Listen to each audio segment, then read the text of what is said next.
Hola, hola a todos, Dios le bendiga grandemente, una noche más en Conectados para Aprender.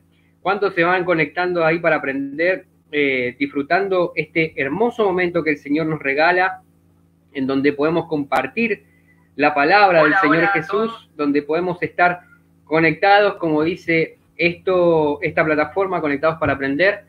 Hemos tenido, la verdad, excelentes profesores, los cuales nos han estado explicando las cosas del Señor, nos han estado abriendo un panorama mucho más amplio en cuanto al contexto bíblico. Tuvimos a nuestro hermano Luis Arias, tuvimos a nuestro hermano Alexei Rodríguez, Luis Arias haciéndonos una breve introducción al Nuevo Testamento, predicándonos o hablándonos sobre los diferentes imperios que estaban rondando en ese tiempo, el idioma, la diferente secta, de cómo Jesús se movía enfrente a eso, las creencias de cada una de ellas. Después estuvo nuestro hermano Alexei Rodríguez hablándonos de el Génesis, del principio, de cómo el Enuma Elish era una de las fuentes en donde se habían tomado para poder escribir el Génesis, en donde se nos hablaba de que era en el exilio donde se había escrito el Génesis y por lo tanto no había sido escrito por Moisés. Entonces vimos un montón de las reglas gramaticales, el género literario, que fue muy impactante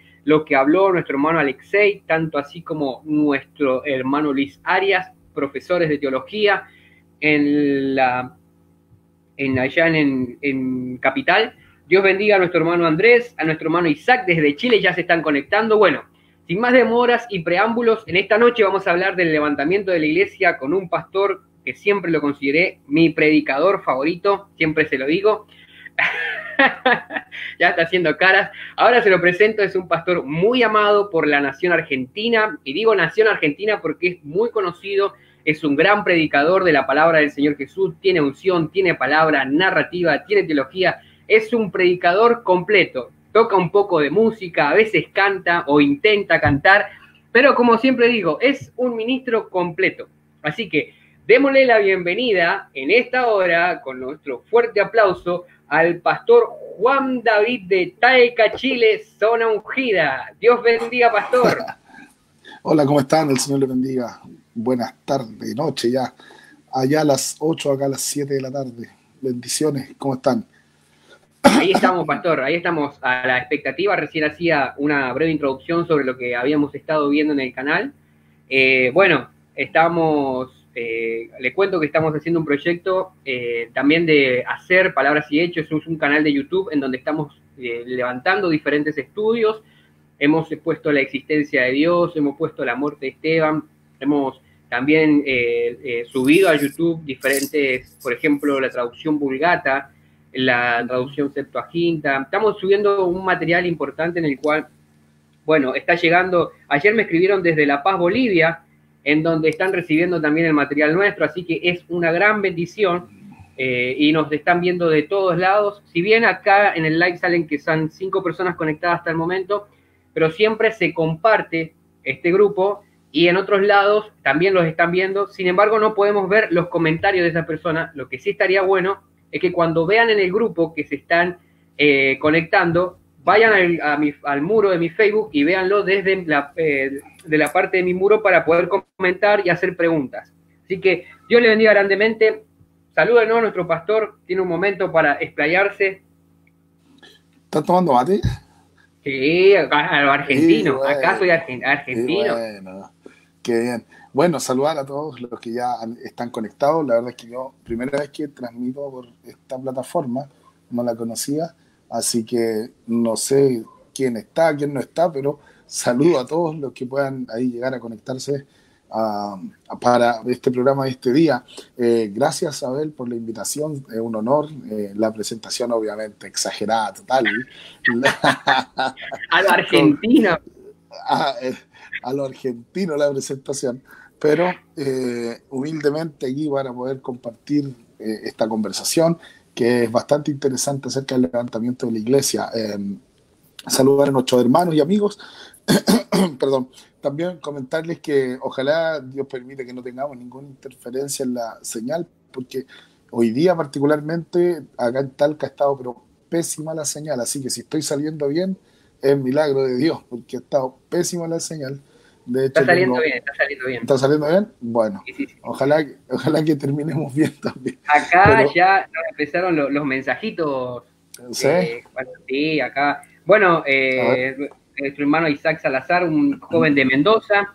Nuestro hermano Isaac Andrés Salazar. Arauna. Andrés Andrea Arauna. Laguna, qué bien. Sí, está Un allá desde abrazo para Chile. Andrés. Estamos aquí vecinos, cerquita mío. Claro. Cerquita Bueno, mío. también hay Sí. una hermana de Mendoza, Malargüe. Nuestro hermano Héctor De Ulloa, Dios lo Malargüe, bendiga. Sí, de Malargüe también, también están también es conectados. Sí, vecina sí. mía. También es vecina mía aquí. Claro, porque están ahí al lado del paso. Claro, cuando abran el paso la voy a ir a ver. También está nuestro hermano Héctor Ulloa, Matías Arce, Mati, ¿te acordás del primo del pastor, verdad? Por supuesto, un abrazo para Sí, Matías. ahí Qué está mandando el bendición. saludo. Qué bueno. También está nuestro hermano Hans Mardones, también desde allá de Hans, también Chile. lo conozco. Un abrazo para Sí. Hans. Tremendo Hans. Bueno, ahí ¿Quién se más? empiezan a conectar, empiezan a conectarse. Bueno, esta hermana Judith López, Dios te bendiga, mi hermana Judith. La Judith. Un saludo para Judith. Que Dios le bendiga. Amén. Contento de poder saludarle a través de este Bueno, medio. saludamos a todos en el nombre de Jesús, a Andrés, a Isaac, a Eve, a Judith, a Héctor, a Isaac. ¿Isaac de Mendoza? ¿Me dijiste de Sí, Mendoza, Isaac? él es hermano de Ulloa, del hermano que se congrega con el obispo. Por eso me suena el apellido. Por ahí. Sí, sí, sí, sí. Algo. Ellos Bueno. son de Chile, ellos son de Chile. La familia Ulloa es de Chile.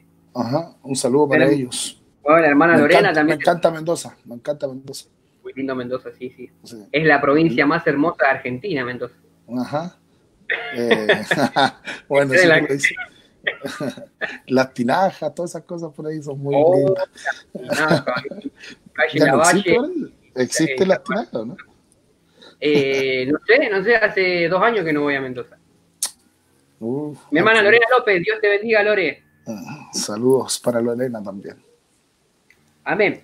Bueno, empezando con la enseñanza que nos ha tenido preparando nuestro pastor Juan David en cuanto al levantamiento de la iglesia, creo que es un buen momento para hablar del levantamiento de la iglesia.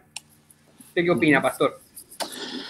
A ver, primero con respecto al tema del arrebatamiento o levantamiento de la iglesia, decir que hay muchas posturas y diferentes creencias con respecto a esto. Así que, obviamente, y para nada quiero decir que tengo la absoluta verdad en esto, todo lo que conversemos hoy día es lo que yo creo con respecto a esto, es lo que yo veo en la palabra del Señor, en lo que he estudiado. Sin embargo, entiendo también que hay diferentes posiciones y posturas con respecto a este tema específico. Es un tema bastante controversial dentro de aquellos que les gusta la escatología y todo lo que tiene que ver con los sucesos que van a acaecer. Así que lo que hoy día hablemos está obviamente a título personal y totalmente basado en mis conocimientos bíblicos y, por cierto, no dueño de la absoluta verdad para nada, pero sí es lo que yo creo. Amén. Bueno, como usted quiera empezar, si quiere empezar con alguna pregunta o de que realmente nos estamos basando en su pensamiento, en el pensamiento que va a dar, a qué se debe esa postura y cómo la vemos desde el punto de vista que usted está hablando. Claro. Bueno, primero yo quiero mencionarle que para mí el tema del levantamiento de la iglesia o el arrebatamiento es algo, pero totalmente fundamental dentro de la vida cristiana. Estamos de paso en esta vida, somos extranjeros, somos peregrinos advenedizos y en cualquier momento nuestro paso por el escenario de esta tierra se acaba, se termina. Por lo tanto, el verdadero cristiano debiera vivir sus días, como dice el apóstol Pablo a Tito, esperando, ¿cierto?, el advenimiento, el arrebatamiento. Entonces, ¿cuál es para mí, la gran esperanza que el cristiano tiene? Es pasar por esta vida. Cuando hablo de vida, hablo del tiempo de Cronos, ¿cierto? Y pasar a la vida eterna, pasar a lo eterno, a lo permanente, de donde salimos. El libro el sabio Salomón dice en Eclesiastés que el Señor puso eternidad en el corazón del hombre. Entonces solamente estamos de paso por esta vida y nuestra esperanza mayor es que en algún momento vamos a dejar este tabernáculo de carne, vamos a dejar este tabernáculo terrenal y vamos a cumplir lo que dice la Escritura, que seremos, ¿cierto?, transformados para ir a la dimensión espiritual que es la cual poseemos del Señor. Ahora, ¿por qué creemos en el creo personalmente en el levantamiento de la iglesia? Es porque es la promesa que Jesús nos dejó que vendría otra vez. En el libro de Hechos capítulo 1 y en el versículo 11, la palabra del Señor nos dice que el mismo Jesús que ellos vieron ir, a sí mismo le verían volver por nosotros. La resurrección de los muertos en Cristo y el arrebatamiento en conjunto de los que habían muerto en Cristo, junto con los que permanecen vivos hasta la venida del Señor, es algo inminente. 1 Tesalonicenses capítulo 4, verso 16, Romanos 8, 23, Tito 2, 13, 1 Corintios 15, 51, nos hablan acerca de que esto es un acontecimiento que sí o sí va a suceder. No sé si quieres ahora, tú ir diciendo algo, preguntar. Esto lo que la iglesia se está preguntando en estos tiempos es porque, a ver, ¿existe algún tipo de sombra en el Antiguo Testamento, así como existieron sombras en diferentes tipos de cosas en cuanto al Cordero Pascual? ¿Existe una sombra de este acontecimiento que vamos a tener como iglesia? Sí, por supuesto. En la palabra del Señor, la Biblia dice en el libro hebreo que todo lo que sucede en el Antiguo Testamento es sombra de lo que había de venir. Y tenemos algo que es bien gráfico y bien simbólico acerca de la venida del Señor, partiendo, por ejemplo, por Enoc, que la Biblia dice que Enoc caminó con Dios y le llevó Dios y desapareció. Este Enoc es un tipo de la iglesia también, de la iglesia de Jesucristo, que camina en el propósito de Dios, en el plan divino. También hay otro tipo de el arrebatamiento en Elías, que también fue arrebatado. Tanto Enoc como Elías no vieron la muerte. Elías fue tomado en un torbellino, ¿cierto? Y luego subido a un carro de fuego, el cual tampoco vio muerte. Y hay algo que a mí me impacta bastante, que son un poco los tiempos en los cuales se manejan estos arrebatamientos. Por ejemplo, se sitúa la desaparición, llamémoslo así, o el traslado de Enoc 2000 años aproximadamente antes de Elías. Aproximadamente. Ocurrieron un lapso aproximadamente de 2000 años. Luego, Elías es un tipo también de la iglesia que va a ser, ¿cierto?, arrebatado sin ver muerte. Y Elías también a Jesucristo, que también que entró en el cielo sin que la muerte pudiera con él, ¿cierto?, porque resucitó al tercer día y entró en la presencia del cielo. Y también hay un periodo de aproximadamente 2000 años. Estoy hablando de nuestro calendario, estoy hablando de nuestros años, pero no deja de llamar la atención que de Enoc a Elías pasaron aproximadamente 2000 años. De Elías a Jesucristo pasaron aproximadamente 2000 años. Y de Jesucristo a la iglesia que tiene que ser arrebatada, estamos dentro, no estoy diciendo que esto, estamos dentro de los tiempos en los cuales Dios ha ido tomando y dejándonos, ¿cierto?, una línea cronológica de arrebatamiento. Ahora, si iramos un poquitito más fino y vamos a la parábola del buen samaritano, la Biblia dice que Jesús es el buen samaritano, ¿cierto? Y este hombre que venía bajando de Jerusalén a Jericó fue golpeado, maltratado, pasaron por el lado de él, todos conocemos la historia, pero dice que el buen samaritano, que Jesús, tomó al hombre, lo llevó al mesón y dice que sacó 2 denarios, ¿cierto?, para pagar al mesonero, y le dijo: cuídalo, y si gastare algo de más, cuando yo regrese te lo pagaré. Eso es tipo claramente de Jesucristo, que toma esta humanidad caída, golpeada, maltratada. La iglesia, el mesón es tipo de la iglesia de Jesucristo, que está cuidando de estos hombres golpeados, maltratados, y dice que sacó 2 denarios. Y dice que sacó 2 denarios. Y el denario era el pago de un día de trabajo en aquel tiempo. 2 denarios, pagó por 2 días, pero ojo, no pagó 3 días, pagó por 2 días. Y dijo: y si gasta algo de más, o sea, si me atraso un poquito en volver, yo te lo pago cuando regrese. para el Señor un día es como 1000 años. No digo más, pero 1000 años como un día. Muy bueno eso, papá.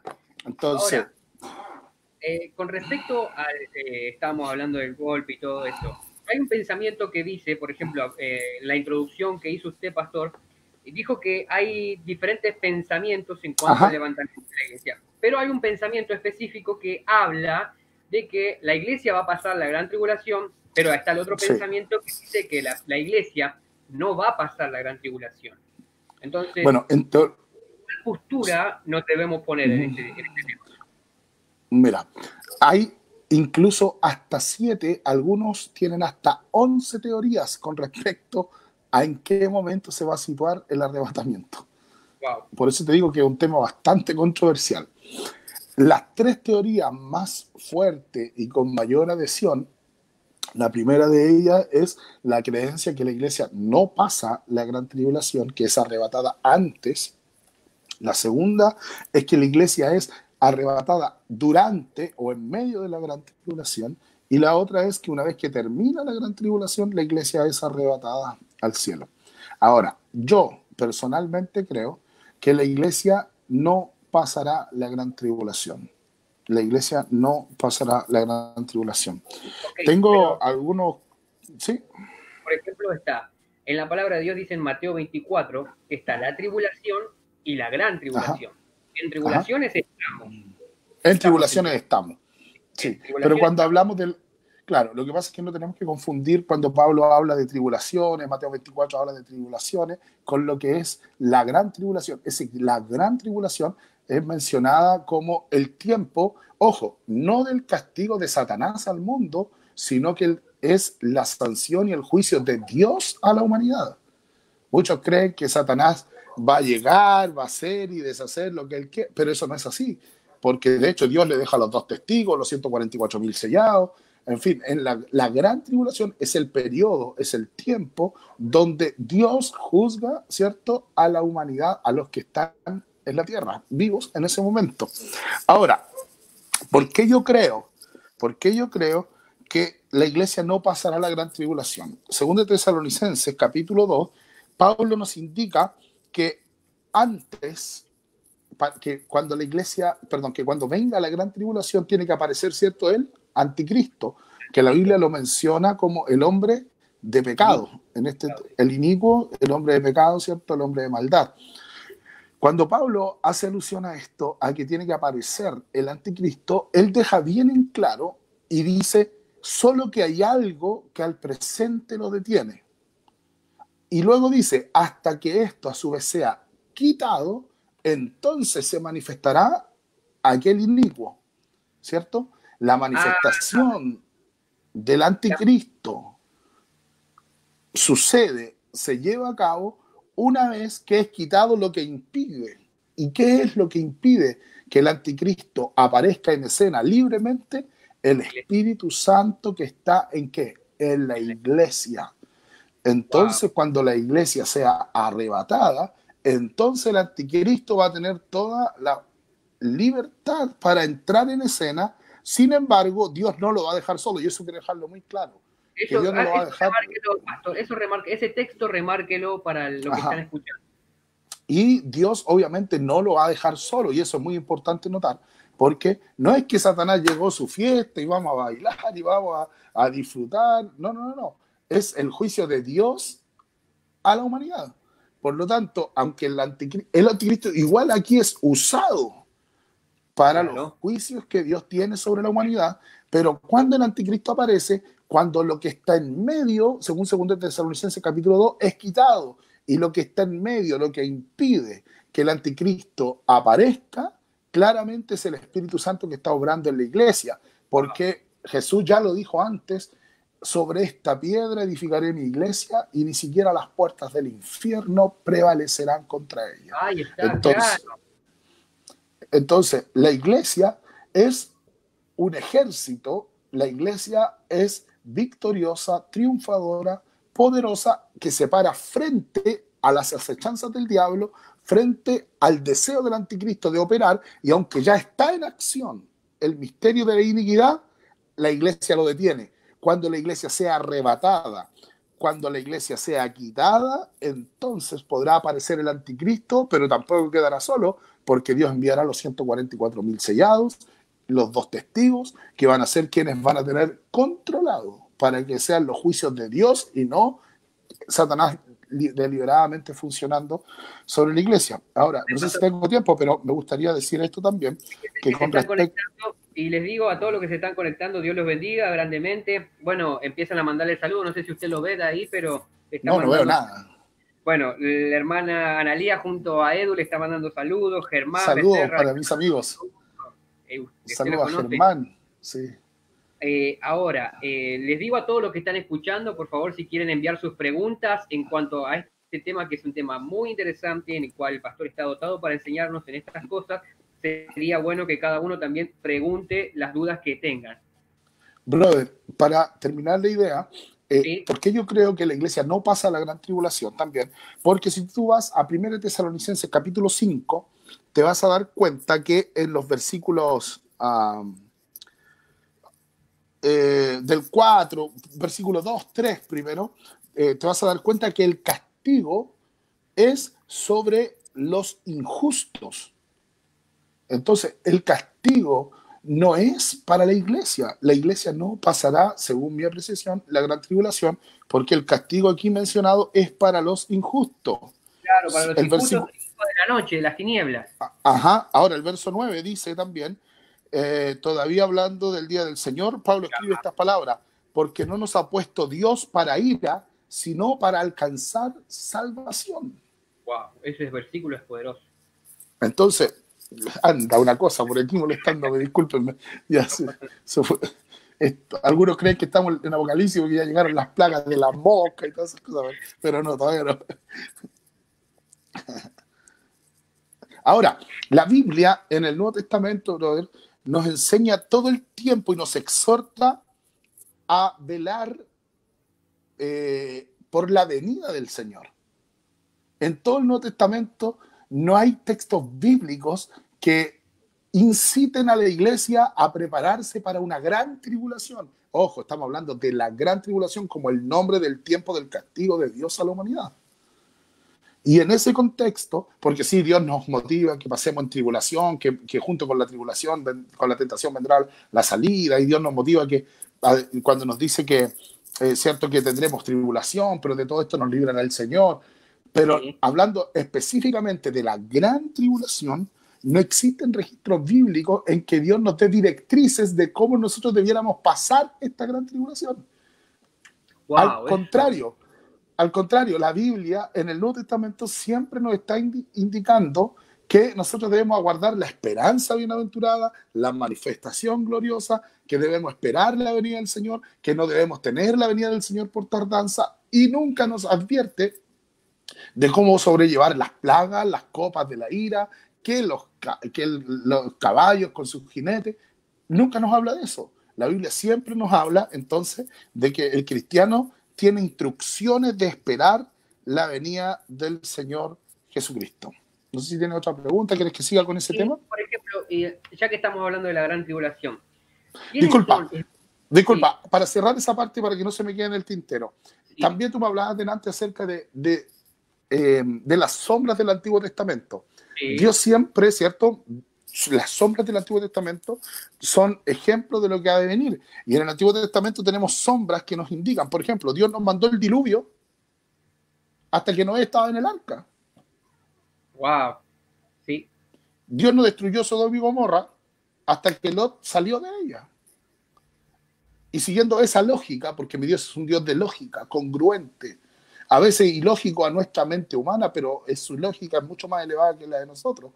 Y siguiendo esta lógica, si Dios no mandó el diluvio hasta que Noé estuvo en el arca, si Dios no destruyó Sodoma y Gomorra hasta que salieron de allá, Dios va a sacar primero a su iglesia y luego va a enviar el castigo a la tierra.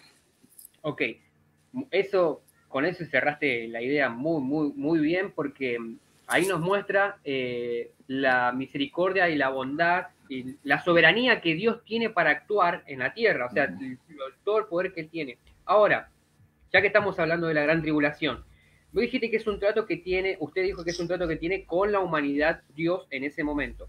Pero ¿quiénes son realmente los que pasan la gran tribulación? Porque ya que están los 144.000, están los dos Ajá. testigos, ¿podemos hablar un poco de este tema? Sí, claro.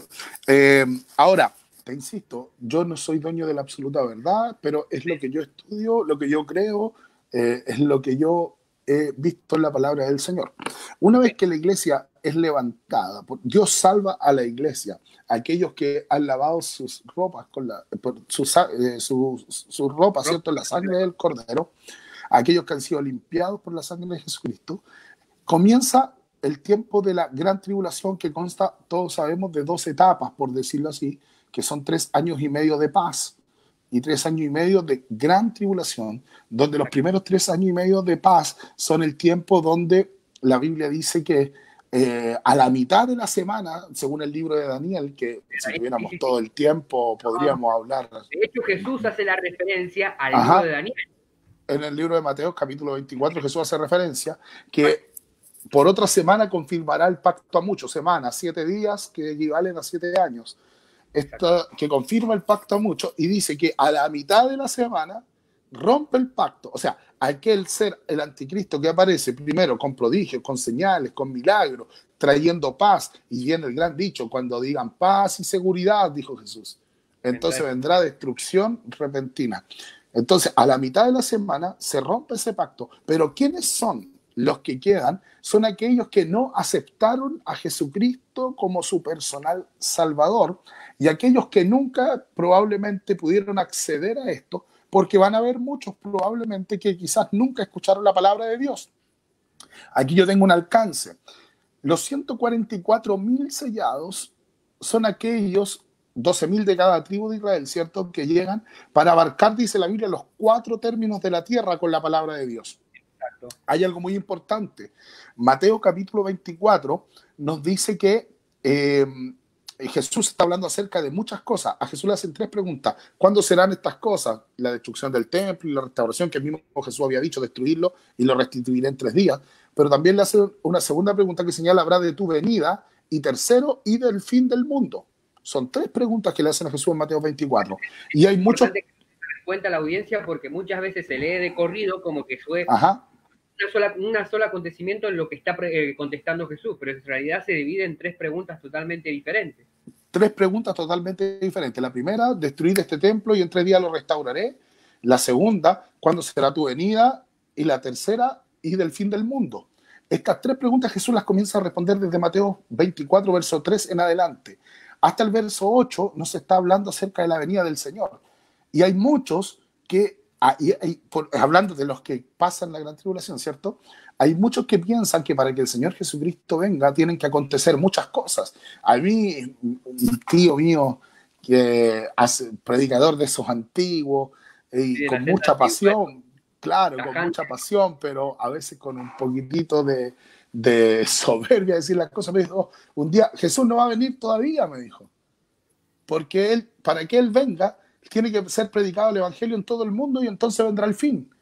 Ojo, hay textos que los sacan fuera de contexto. Los predicadores muchas veces cometieron... Enseñe esa parte, despláyese en esa parte, porque acá es un punto de controversia en donde muchos han dicho eso que usted está diciendo y yo no lo comparto. No, para nada. A ver, hay textos, voy a decir, a causa del tiempo, voy a decir algunas cosas puntuales. Por ejemplo, hay textos como el que perseverare hasta el fin, ese será salvo. Hay textos como el que te acabo de mencionar, será predicado el evangelio a todo el mundo, entonces vendrá del reino a todo el mundo, entonces vendrá el fin. Otro texto, por haberse multiplicado la maldad, el amor de muchos se enfriará, y se toman como textos para nuestra era, para nuestro tiempo, cuando en realidad Jesús lo dijo dentro de otro contexto. Jesús estaba respondiendo 3 preguntas, como ya dije, y estos textos que yo menciono son señales del fin del mundo, pero no de la venida del Señor. Por acá tengo mi Biblia. Muy buena esa, muy, muy buena esa. No de la venida del Señor, aquí tengo mi Biblia. Por ejemplo, y en Mateo 24, ¿cierto? Hay una pregunta acá, después que lo leas, cierres el pensamiento ese, hay una pregunta acá que están haciendo. Ok. Mateo 24 nos habla, por ejemplo, te voy a dar las señales de la venida del Señor. Dice, porque vendrán muchos en mi nombre diciendo yo soy el Cristo y a muchos se engañarán. ¿Eso se ha cumplido? Por supuesto que sí. Por supuesto que sí. De hecho, después que Cristo murió en la época de los padres de la iglesia, que son los discípulos de los apóstoles, ¿cierto? En esa época, en esa época ya habían falsos cristos. Entonces esa profecía de Jesús ya está cumplida. Y estas son señales de la venida del Señor. Y dice, y oiréis de guerras y rumores de guerra. Eso lo hemos escuchado toda la vida. Mirad que no os turbéis porque es necesario que todo esto acontezca. Pero mira lo que dice, clarito, pero aún no es el fin. Porque no está hablando del fin, está hablando de la venida del Señor. Y mira lo que dice, porque se levantará nación contra nación y reino contra reino, y habrá peste y hambre, terremotos en diferentes lugares. Y todo esto será principio de dolores. Hasta el verso 8, Jesús está respondiendo las señales de su venida. Y todas estas cosas que Jesús menciona ya están cumplidas. Por lo tanto, para que Jesús nos levante, no hay ninguna profecía que lo detenga. Él puede venir cuando Él quiera. Tiene un día señalado, una hora señalada y no tiene que esperar ningún cumplimiento profético ni nada tiene que acontecer. Él puede venir en cualquier momento. En último caso, el apóstol Pablo dice que el cristiano debe vivir aguardando la esperanza bienaventurada. Entonces, del verso 8 en adelante, ya habla de otra cosa, de las señales del fin. Y ahí dice, entonces os entregarán a tribulación y os matarán y seréis aborrecidos de toda la gente a causa de mi nombre. Muchos tropezarán y muchos falsos profetas se levantarán. Por haberse multiplicado la maldad, el amor de muchos se enfriará. Ese texto no es para el tiempo de la iglesia. En este tiempo la iglesia tiene que tener más amor que nunca. El amor se enfría en la gran tribulación. Allá se enfría el amor. Mire, acá, sí. Bueno, acá hacen una pregunta. Después del arrebato, ¿se seguirá predicando el evangelio? Que es a lo que estamos yendo. Ya, a eso voy. A eso voy a llegar. Entonces, muchos piensan que se tiene que... No, Jesús viene y viene. No podemos tener la venida del Señor por tardanza. Entonces, ese texto que dice, y será predicado el evangelio del reino a todas las naciones para testimonio de todo el mundo, entonces vendrá el fin. Ese texto habla del fin del mundo. Y la iglesia no es la que llega a los 4 términos de la tierra predicando el evangelio. Nosotros vamos a llegar a donde más podamos, vamos a llegar lo más lejos posible, pero para eso están los 144.000 sellados que la Biblia habla acerca de ellos, que ellos son los que predican la palabra a los 4 términos de la tierra. Entonces la palabra se sigue predicando, los 144.000 sellados, su predicación específica es para Israel. ¿Ok? Eso que quede claro. Su predicación específica es para Israel. Pero la Biblia habla que Dios reunirá a los esparcidos de todo el mundo. Porque todos sabemos, y para ninguno de nosotros es desconocido, que los israelitas están esparcidos en todo el mundo. Donde usted vaya, hay un israelita. Y los 144.000 sellados, cuando van a predicar a los israelitas alrededor del mundo, ellos son los que llenan de la palabra de Dios el mundo y llegan donde la iglesia no llegó. Por eso tienen que ser llenos del Espíritu Santo. Y por supuesto, respondiendo a la pregunta, que sí va a haber predicación. Y por supuesto que sí tienen que lavar sus ropas en la sangre del Cordero, porque el libro de Apocalipsis lo dice. ¿Y estos quiénes son? Cuando se oye la voz, ¿cierto? Ahí la iglesia ya está con el Señor. Estos son los que han salido de la gran tribulación. Y han lavado su ropa. Mirá, acá hay una pregunta que dice, pastor, la marca del anticristo, ¿en qué tiempo se ejecutará? ¿Antes o después del arrebatamiento? Después del arrebatamiento. La marca... ¿Perdón? Ahí esa es la pregunta que hacía mi hermano Héctor Ulloa desde Mendoza, preguntaba eso, bueno, ahí está la contestación. Bueno, entonces los decapitados son los que están siendo juzgados en ese momento de la gran tribulación, pero ¿qué evangelio o qué están predicando y por qué son decapitados? A ver, primero, el evangelio que se predica en la gran tribulación es el evangelio de Jesucristo. Ellos también tienen, la Biblia dice que son sellados, 144.000 sellados. Sí. Ellos tienen que lavar sus ropas, dice la Biblia, en la sangre del Cordero. Ahora, todos aquellos, eso es para los israelitas, para que reconozcan a Jesucristo como su Salvador. Todos sabemos que en ese tiempo es cuando Dios envía a los 144.000 sellados para que ellos puedan abarcar todos los términos de la tierra, atraigan a la nación israelita. Y al final de la tribulación, de la gran tribulación, la Biblia dice que viene Jesucristo en las nubes, ¿cierto? Oh, Dios. ¿Me escuchan bien? Sí, sí, sí, ¿Sí? sí. Es que me salió acá. ¿Sabe? ¿Me dan un segundo? Porque Sí. voy a enchufar el celular, se me descargó. Empezaron Ya, a venir las preguntas. Un segundo. Me voy a tener que sacar el audífono porque ¿me escuchan igual? ¿Sí? ¿Me escuchas? Sí, sí, sí, sí, perfecto, te escucho. ¿Usted me escucha a mí? Sí, súper bien. Lo que pasa es que me tengo que sacar el audífono porque ahí se enchufa el cargador. Bueno, mire, empezaron las preguntas. Dice, Albornoz Jesús, este es una pregunta de Formosa, dice, pregunto, Daniel 12:1 habla que el tiempo del fin pondrá el pie Miguel, el gran príncipe que está a favor de los hijos de tu pueblo. Acá, ¿habla de la gran tribulación? Lo que pasa es que, a ver, en el libro de Daniel, en el capítulo 12, está hablando, ¿cierto?, acerca de los tiempos finales, y evidentemente habla de la gran tribulación, habla del fin, no de la venida del Señor. Quería dejar algo muy claro. Sí, diga. La segunda venida, ¿cierto? Hablemos de la segunda venida. La segunda venida no es el rapto. Exacto. Tiene dos fases la segunda venida, por así La decirlo. segunda venida consta de dos fases, de dos partes. El arrebatamiento y la venida final, digamos, de Jesucristo, que era lo que estaba hablando, que cuando los 144.000 sellados le prediquen a todos los israelitas esparcidos por el mundo, los van a reunir, los van a juntar, ¿cierto? Entonces Jesús va a aparecer con la iglesia. La Biblia dice que vendrá Jesús con sus santos. Ellos vendrán con la iglesia. Y ojo, aquí hay una particularidad, porque la Biblia dice ahí ese texto, y todo ojo le verá. No se refiere Exacto. al arrebatamiento, porque el arrebatamiento es conocido también como el rapto, que la palabra rapto está descrita de la palabra griego. Rapto viene del griego, ¿cierto? Que es tomar con violencia, tomar con fuerza. Y en el rapto, Jesús viene en las nubes y los muertos en Cristo resucitan, la iglesia es elevada, recibimos al Señor en el aire, entonces Jesús no viene a la tierra.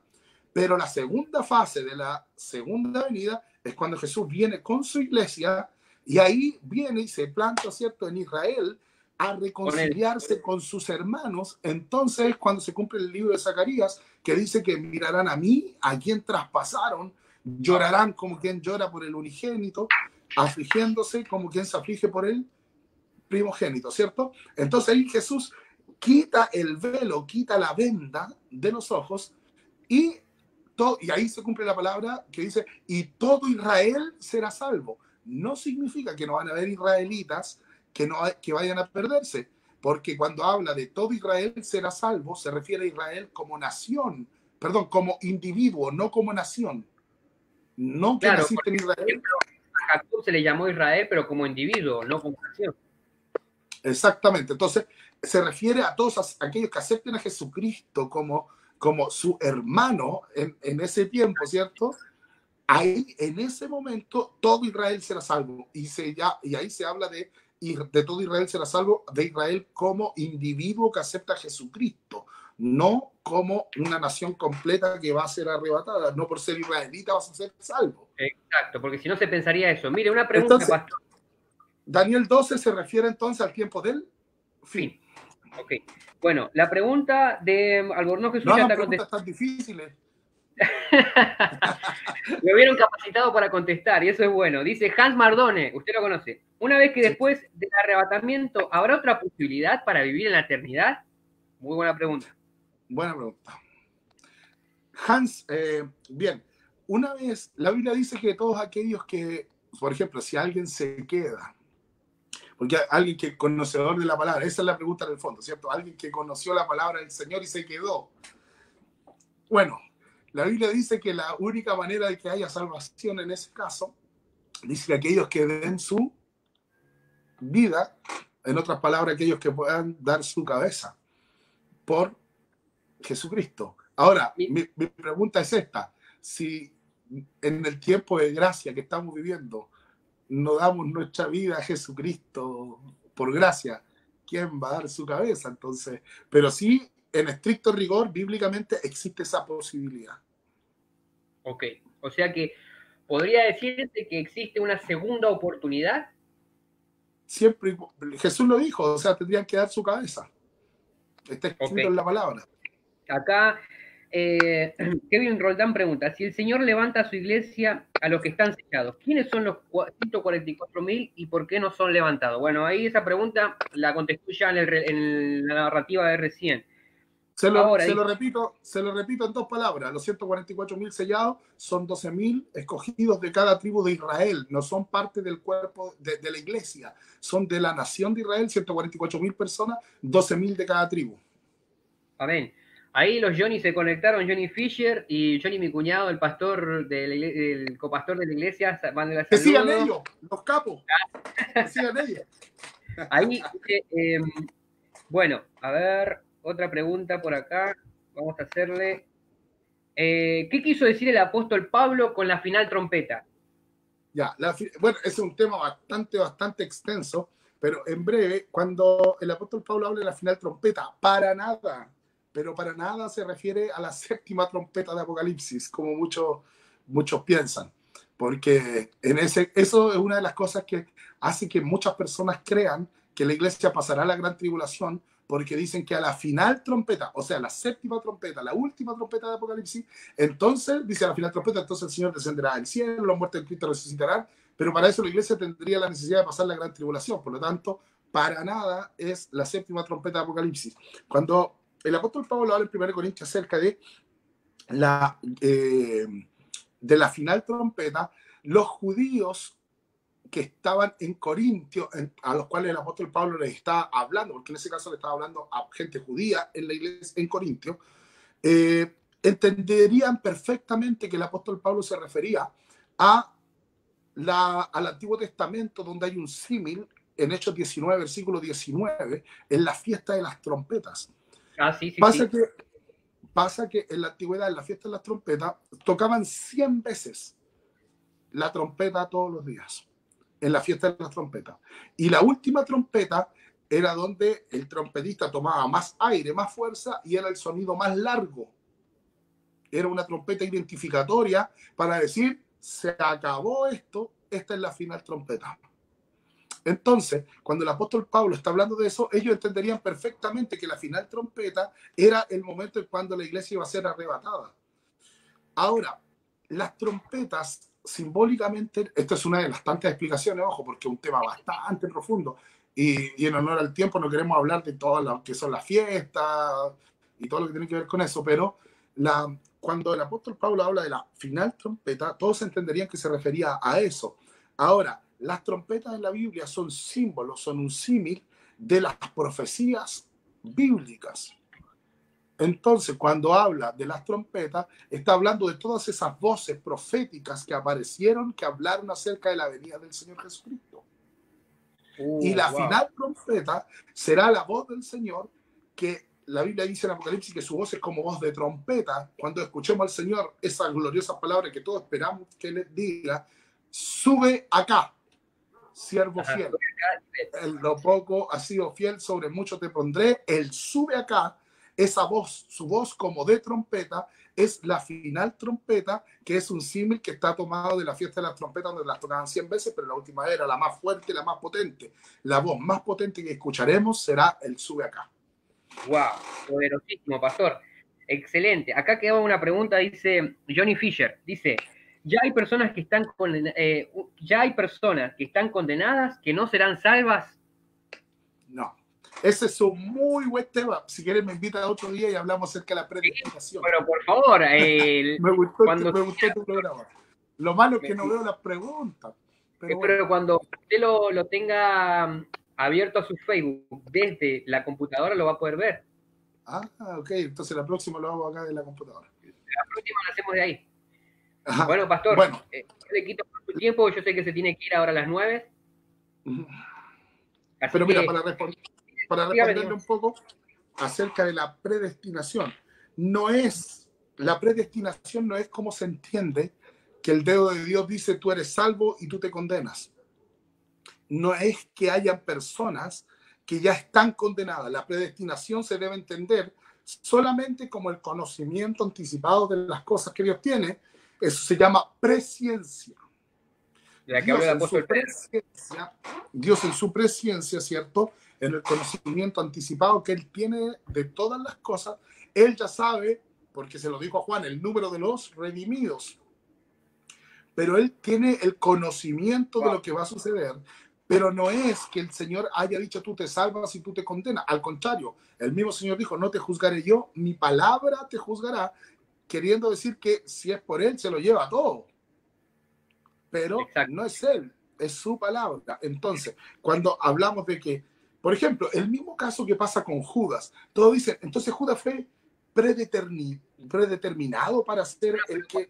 Pero se piensa eso porque en el Salmo 96 está toda la vida de Judas, por así decirlo. Claro, se entiende de la misma manera. ¿A qué voy con esto? Existía lo que yo llamo una chaqueta. ¿Conocen chaqueta? ¿Cómo le llaman? Saco. Sí, o campera, sí, está bien. Una campera que tenía unas dimensiones. Y Judas voluntariamente se puso esa chaqueta. Dios, de hecho en el Salmo no dice el nombre, Judas. No, para nada. De hecho, el traidor podría haber sido cualquiera de los discípulos. De hecho, cuando dudaban entre ellos, se preguntaban. Cuando Jesús dice, el que unta el pan conmigo, todos piensan que solo Judas untaba el pan. Y no, lo que Jesús dice cuando Él dice, el que unta el pan conmigo, lo que Jesús está diciendo es, cualquiera de ustedes que está comiendo conmigo me puede traicionar. Entonces, no es que Judas esté predeterminado, había una situación, una función predeterminada. Y Judas fue quien tomó eso. Entonces, hay un número de los que están redimidos, hay un número de los que están salvos. Somos nosotros los que decidimos si vamos al cielo o vamos al infierno a través de nuestros hechos. Excelente explicación, pastor, excelente explicación. Bueno, agradezco a todos. Bueno, acá hay una última pregunta y ya lo dejo. Prometo que lo dejo. No. Pastor, ¿en qué lugar vivirá su pueblo por la eternidad? Otra vez mi hermano Héctor Ulloa ahí preguntando, desde Mendoza. La Nueva Jerusalén. Ahora, la Biblia nos dice que los 7 años, es un tema larguísimo, a mí me encanta, soy apasionado por este tema. Igual, la semana que viene vamos a tener otro de esto. ¿Qué dice? Buenísimo. Lo comprometo a la audiencia. Que manden las preguntas antes para prepararme. Me vamos a mandar la pregunta antes, sí. Brother, son 7 años que dura la gran tribulación. Esos 7 años, abajo 3 años y medio de paz, donde el anticristo muestra la cara buena, a la mitad de la semana rompe el pacto, se levanta contra Dios, contra todo lo que se llama Dios y contra todo lo que es objeto de culto, saca las garras y deja la escoba en la tierra. Esos 7 años la iglesia, ya en el arrebatamiento, que lo podemos hablar la próxima semana, en el arrebatamiento la iglesia llega al tribunal de Cristo, ¿cierto? Donde es galardonada por sus hechos, y 7 años son los que está la iglesia en el cielo, en lo que se llama las bodas del Cordero. Una vez de esos 7 años, la iglesia vuelve con Jesús a la tierra, cuando ya lo hablé de ir a encontrarse con sus hermanos, Jesús a reconciliarse con Israel, ¿cierto? Una vez que Jesús vuelve a la tierra, después viene, estoy haciendo, para que lo veamos con calma la próxima semana, viene el milenio, ¿cierto? Y después del milenio, Satanás es soltado un breve tiempo. En ese tiempo que Satanás es soltado para confundir a todas las naciones, entonces después viene la destrucción total, donde la Biblia dice, el apóstol Pedro dice que los elementos ardiendo caerán, serán deshechos, y ahí es donde viene la destrucción final. Pero Juan dice, y vi yo descender del cielo la nueva Jerusalén, que descendía como una esposa ataviada para su marido. Y dice que no habrá llanto, no habrá dolor, ni siquiera habrá necesidad de la luz ni el resplandor, porque el Señor lo iluminará todo. Entonces la tierra es purificada, es quemada, es destruida completa, y se asienta la nueva Jerusalén. Algunos dicen incluso que la nueva Jerusalén, porque la nueva Jerusalén está hecha en alguna parte del universo. Ya está hecha, sí, ya está hecha. Está preparada en alguna parte del universo. Lo importante de esto, que si no llegamos al próximo lunes, porque se los digo de todo corazón, el Señor Jesucristo podría venir en un año más. Podría venir quizás el próximo mes, quizás la próxima semana, pero podría venir esta misma noche. Amén. Y si no nos volvemos a ver, y si no volvemos a hablar, lo importante es hacer lo que dice el apóstol Pedro. Si todas estas cosas han de suceder, ¿cómo nosotros no debemos andar? en santa y piadosa manera de vivir. Muchas gracias por la invitación. Les amo muchísimo. Muchas Amén, gracias. bro, amén. Excelente, excelente. Bueno, pastor, Dios le bendiga. Agradezco al Señor por sus hermosas palabras. La verdad que fue una excelente enseñanza en donde se nos edificó, se nos tocó el corazón con las palabras que ha hablado, que ha dicho. Así que yo creo que podemos planear después al privado, ahí hablamos y planeamos algo para la semana que viene. Preparamos, pues, usted se prepara un tema del cual usted quiera, sienta que ha sido edificado y se puede hablar en el canal. Así que te agradezco mucho tu tiempo. Sabes que te quiero mucho y te amo mucho y lo valoro mucho este tiempo que nos has regalado porque muchas personas me están escribiendo hermosa enseñanza, muy bueno, Dios los bendiga. Yo sé que muchas personas están siendo edificadas por parte del Señor a través de esta enseñanza y así que ahora oramos por tu vida y que Dios siempre, siempre bendiga esa hermosa sabiduría que el Señor te ha regalado. Muchas gracias. Los quiero muchísimo. Saludos a Carlos Lando, mi amigo, y a Amén. todos, a Jonathan, a todos, ahí a Becerra, a todos mis amigos, a Johnny Fischer y a todos los que están allá. Pronto les caigo porque vamos al Tano. Vamos a ir al Tano ahí a comer un rico asado. Bueno, bro, Dios te bendiga mucho. Saludos a la familia y a la iglesia. Hasta luego. Chao, cuídense. Chau, chau. Bueno, gente, esto ha sido todo por hoy. Conectados para aprender. Dios bendiga grandemente a los 24 que han estado conectados en mi pantalla y los que han estado conectados en diferentes grupos. Han estado comentando, la audiencia ha estado activada. Así que agradezco mucho al Señor por la vida de nuestro pastor Juan David, el cual nos ha edificado grandemente y poderosamente en la palabra del Señor. Dios bendiga la gente de Mendoza, la gente de Bahía Blanca, las almas que nos escuchan de Chile, de Bolivia, de Formosa. Dios bendiga grandemente a todos los que nos han estado siguiendo y que el Señor prospere todas las áreas de su vida y que podamos estar más conectados para aprender. Recuerden, el día de mañana tenemos una enseñanza de la introducción a los libros históricos del Antiguo Testamento con un profesor de teología, Gustavo Espósito, el cual nos va a estar edificando y nos va a estar poniendo en el contexto histórico para poder entender cada uno de los detalles de los libros históricos. Dios los bendiga grandemente. Sigan en mi canal Hacer Palabras y Hechos, mi canal de YouTube, en donde estoy subiendo diferentes estudios de la traducción de la Biblia. El último que subí, que fue el día de ayer, fue la Vulgata Latina. Ahí van a entender el origen del latín y todo eso. Dios le bendiga grandemente, hermoso pueblo del Señor, el que nos ha estado siguiendo ahora. Y como siempre digo, conectados para aprender. Chao.